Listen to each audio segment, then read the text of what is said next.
立法會設宴款待一班官員同議員，平日嘅舌劍唇槍今日都變成融洽嘅氣氛。宴會開始前，近日傳出新戀情嘅立法會主席曾鈺成，唔單止被議會入面嘅同事恭喜一番，咁仲被傳媒追問分歧。不過行政長官話：而家呢，一切都要集中精力搞好經濟，而家叫你全部押後。官員議員仲一齊玩遊戲，兩個人一組，一個做動作，一個估謎底。狗、牛、二、虎，啱。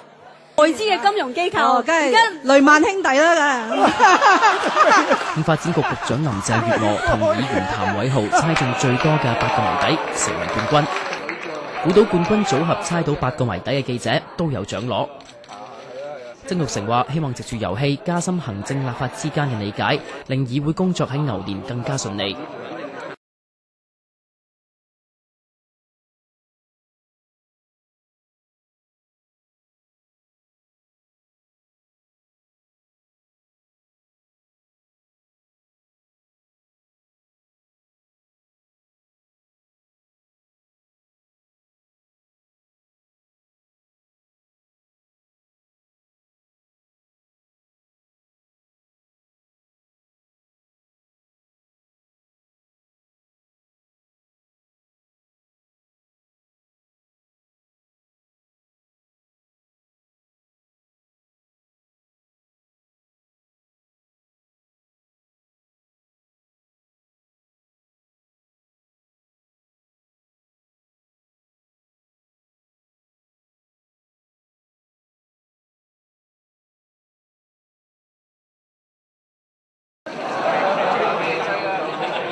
我哋嘅午宴即將。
另一位係估中謎底數目嘅議員呢，就係李卓人議員啦。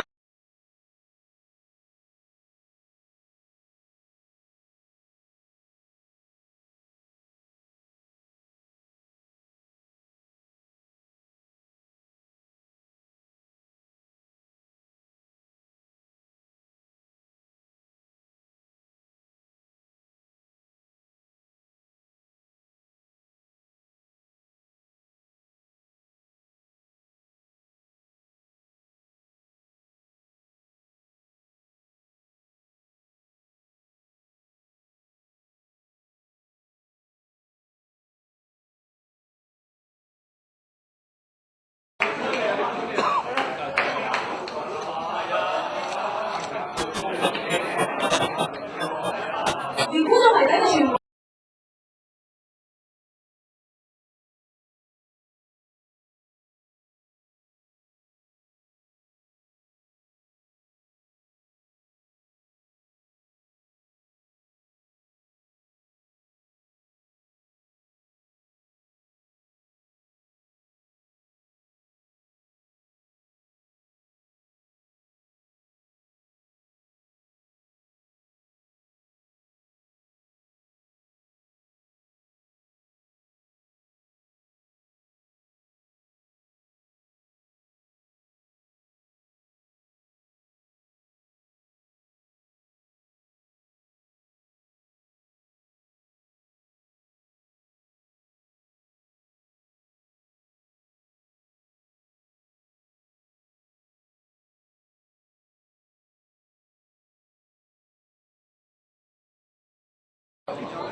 堅持分享。